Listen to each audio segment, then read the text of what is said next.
You guys are a tremendous audience. I have guarded optimism of whether I'll be able to show you my slides today, but we'll give it a start here and see where we go. Let's see. Cheryl, which do you push on this 17-button thing? Maybe I don't want to push anything because I know what happened last time. All of a sudden the door opens and I disappear. And that one. Oh, I wouldn't have guessed that. Okay, great. So I'm glad we asked that. Nothing to disclose relative to this presentation. This is above the glass building there is my office. I overlook the Hudson there. That's Columbia's Medical Center. That is my window to the right of the glass area there, so I get to see everything that's going on, including sometimes planes landing on the Hudson, as you know. That is not my sailboat, though, unfortunately. So what I'm here to talk to you about this afternoon is sort of what patients' perspectives are from a survey we did. And some of the physicians that are in the room probably have seen this data at SGO. It was presented. But it's really interesting, I think, to bring this back to you in terms of what people are thinking. And your group may have different perspectives. And I think that's what's always interesting, is to look at the variety of different opinions that people have. Well, one of the questions I think that comes out of all this in going through, whether you were at the endometrial or the ovarian survivor course this morning, there's a lot of discussion about survival. How do you measure survival? And what do these different metrics mean? And I think they mean different things to different people. And there's certainly a lot of controversy, even within the professional rank, as to what's the best endpoint for measuring survival and in terms of looking at clinical studies and so forth. So there's quite a bit of controversy out there in terms of what are the best endpoints that we have. And probably the most important question that's germane to this talk this afternoon is, what does survival mean to patients? And I think that's extremely important. These are some of the endpoints that people talk about or tout as their favorites. And if you go through clinical studies, you'll see response rate, time to progression, which is obviously the time from you're diagnosed or marked into a trial till the time that the cancer comes back, if it comes back. Progression-free survival is a similar thing, but it's more of a statistical tool in that we also look at death, or if you're lost to follow-up, that can be included in that as well. And then, of course, I think the thing that's most important to patients is overall survival, patients and their families. Are you alive? Composite endpoints. So a lot of people now are looking at other ways of measuring these endpoints. Are there different ways we can weight these variables and come up with a composite that would be more informative than any one individual endpoint in itself? And that's an area that's also of interest as we move forward. But I think that in terms of looking at this particular metric, what we're trying to do is get you to understand what components are there in overall survival. And there's really two, right? There's progression-free survival, and if you never recur, that progression-free survival in the red just keeps going all the way to the right. And then if you do recur, then it's how long do you live after recurrence? And that could be multiple recurrences and so forth. So those are the two things that we look at that together make up overall survival. So, you know, the background of ovarian cancer, I don't need to discuss after most of you who have an interest in this area have been to the survivors course this morning. But what we do know in this area is that the survival metrics are not well understood by patients, and in many cases even clinicians who don't do this on a regular basis in terms of clinical trials and so forth. And there's lots of confusion out there in terms of interpreting results from clinical trials. And I think that's compounded even in what patients try to read off the internet and so forth as well. So all these sources can be quite confusing in terms of what to look at. I'm going to talk about survival trends in a minute, but I really wanted to get to what the critical question is: what do patients want? And to this end, a group of us got together and said, you know, why don't we do this in a more formal fashion? Why don't we actually put together a survey and try to find out from a large number of patients where their head is in terms of some of these survival issues in ovarian cancer. And so this was a survey of the Ovarian Cancer National Alliance Group. And my colleagues there, Dr. Coleman, Jessica Oldham from the SGO, and Ronnie Alvarez, who was president of the SGO at the time, and myself. And I wanted to mention the issues of survival and where we've been over the last period of time, I guess 20 years now. And what you see is this is the improvement in survival overall. So if you look at the bar there, in 1 year survival, we've gone up about 15 to 20%. 3-year survival, we're up a little over 40%. 5-year survival, we're up almost 50%. 10-year survival, we're up by about a third. And then in the different colors, you see what's contributed to that. When did we get that contribution? So we usually measure survival in 5-year increments is a common language that we use, whether it's between tumor types or with patients as a whole. Once you get out past 5 years, things are looking pretty optimistic if there's been no recurrence, and so people often speak of that as being a major milestone, but certainly all these are major milestones. But if we look at what really has contributed to the greatest amount of improvement in survival, it was really during the period of 1998 to 2003, right? And what happened during there? Well, certainly that was the wide adoption of taxanes into frontline treatment for ovarian cancer. And I think it was also refinement of the importance of surgical cytoreduction. So those two things, I think, played a major role. Some people may say intraperitoneal chemotherapy may have contributed to that in some small part, but certainly probably the first two were the largest contributors. And then the big concern there is that we did so well in that period. Why are we only in the green now from 2003 to 2009? So another 6-year period. Yes, we've continued to improve in survival, but it's not been to the same degree that we saw in that 1998 to 2003 period. So certainly some theories of why that exists, but that's something that we certainly need to look at, and it's very important. Certainly the backbone of improving survival for patients with these tumors is the clinical trial mechanism.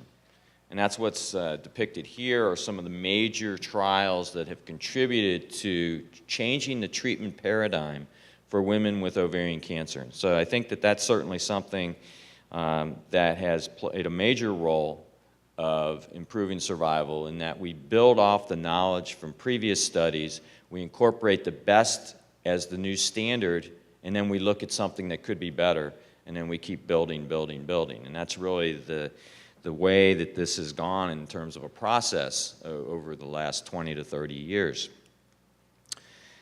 One issue has been, can we use progression-free survival? Is it meaningful or measurable? And it's really a side issue to this patient survey, so I'm not going to spend a lot of time on that. The survey objectives were to really assess the patient preferences regarding treatment efficacy, toxicity, and quality of life. And what we did is we gave them hypothetical situations, and they could then judge and balance this much survival with this much toxicity, what would I choose? And we were trying to hit the sweet spot for, what is the perfect amount of toxicity and survival incremental gain. And as you might imagine, most patients, like anybody that would want to live maximal number of years, of course, and have the least amount of toxicity. But we didn't make it quite that easy. We gave more real-life scenarios of the types of toxicities we see in real studies and tried to see how that would influence their choices of therapy. So we wanted to look at these trade-offs. We also wanted to look to see if there's any differences in patients who've received frontline disease versus recurrent disease. Do these perspectives perhaps change when your disease recurs? Do you have a different tolerance of toxicity? Are there different toxicities that are more bothersome if you're in the recurrent setting than you would put up with in the frontline setting? So there's a number of things that we looked at there, as well as different demographic variables. So this was a 28-question anonymous online survey. We looked at the usual demographics, and we clearly defined, or we thought we did, we clearly defined all the terms in terms of looking at these definitions of progression-free survival, overall survival. We spelled it out in what we thought was fairly simple language to try to overcome some of the barriers of understanding some of these things so that we could have an intelligent dialogue in terms of interpreting these results. And then, as I said, we looked at different scenarios, and we also had a rank order of quality of life issues as to what's most important to patients in terms of avoiding what toxicities and so forth. So we did this for 3 weeks after the survey was announced at the OCNA national meeting last year in July of 2012. And this was an online survey. We had over 2,200 hits, but remarkably, we had over 1,000 completed surveys. So we were very happy with that, with over 1,000 completed surveys. 93% of these were patients with ovarian cancer. You can see the red piece of pie there is endometrial cancer, and then the others. So demographics, most of these patients were Caucasian, and most of them were in the mid to late 50s. The patients overall, 60% of them had not recurred, meaning 40% of those patients had recurred. So we had a nice mix there of patients. 30% were on treatment at the time of survey for either frontline or for recurrent disease. And 24% were on treatment for recurrent disease. So you can see this group's fairly heavily pretreated. So this is 4 or more regimens in over almost 33% of the patients. So almost a third of the patients had 4 or more regimens. So it's a good experience to tap in on in terms of these patients had had a lot of treatment, and we were able to get quite a bit of information because these were fairly experienced patients. Unlike what we see nationally, you see here the participation on a clinical trial was a remarkable 23%, and that's just much higher than what we see. National averages are under 5%. So this was a very informed group, and as you might imagine from the OCNA. So this is where we started striking out, if you will, and I guess some of these questions are, as I said, fairly obvious when you look at it, but we had judged from other literature that was out there, you know, what the sweet spots were. So we were trying to discern whether 1 month, for example, would be enough of an improvement in survival. We asked for the bare minimum. What would be the minimum amount you would accept based on different toxicities, including almost zero toxicity? And we found out that patients certainly want more than 5 months, which was, for many of these surveys in the past, it was 3 months. So we had built that around that knowledge, and this group, they want more. And maybe this is like asking an investment banker how much money they want to make this year. Maybe this is like asking a kid how much candy they want for Halloween. But, you know, it's pretty obvious that the current assumptions that are out there in the literature, I think, underestimate what the desires are. Here we see the same thing. What's the minimum that you consider meaningful for progression-free survival? And notice there wasn't a big difference between recurrent disease and no recurrence, no difference in statistical analysis either. Overall survival, same thing, more than 5 months to be minimally impressed with a new drug, for example. But this is interesting. So while patients want to extend this timeline much more than what we thought from the current literature, what was interesting is that a large number found stable disease to be acceptable. And what stable disease means is that you're getting treatment and the disease is not growing. So the disease is not progressing. You're living with your cancer, so to speak. And this is assuming that your quality of life is pretty good. You're not having overwhelming toxicity from either the drug, nor is the disease impacting your quality of life to the point where you can't do most of the things you want to do, were the assumptions we set out. And we found that the majority of patients were willing to accept stable disease in that scenario. More remarkable, and those bars don't look very different, but remember we're dealing with a large number of patients, so it didn't take real large differences to show a statistical difference. We found that those who have recurred were even more willing to have stable disease. So we saw a difference there that I think is quite interesting. So then we asked such scenarios. I'm just giving you some examples. There'll be a full paper that'll come out of this. You'll be able to look at in more detail, but this gives you an example. We asked the scenario of your progression-free survival improves by 3 to 4 months, but your overall survival isn't any better, but the drug has no toxicity. Or you could go on to a regimen where your overall survival improves by up to 6 months, but you have significant toxicity. Now, 3 times the amount of neurotoxicity that you would normally see. What would you choose? So a little under 20% chose scenario A, and as you can see, almost 43% chose scenario B, and then a large percent said neither of those was a very good choice. Can't we do better than this? Financial concerns. I think one of the areas that's overlooked with all this is what is the financial impact of being diagnosed with cancer?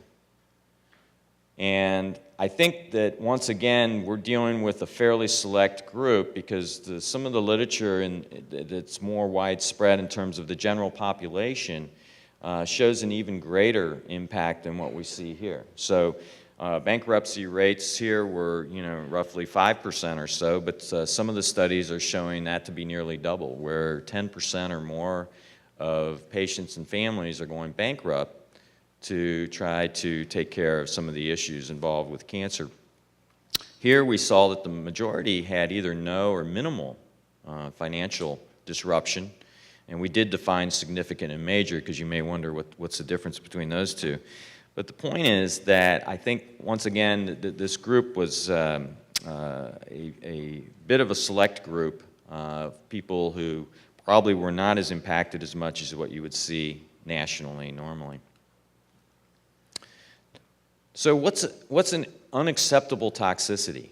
And we looked at these, and surprisingly, infection won out by quite a bit, which I guess that sounds really scary, and so a lot of people reacted to that. When we look at some of the other things, one of the ones I always hear from my patients is nausea.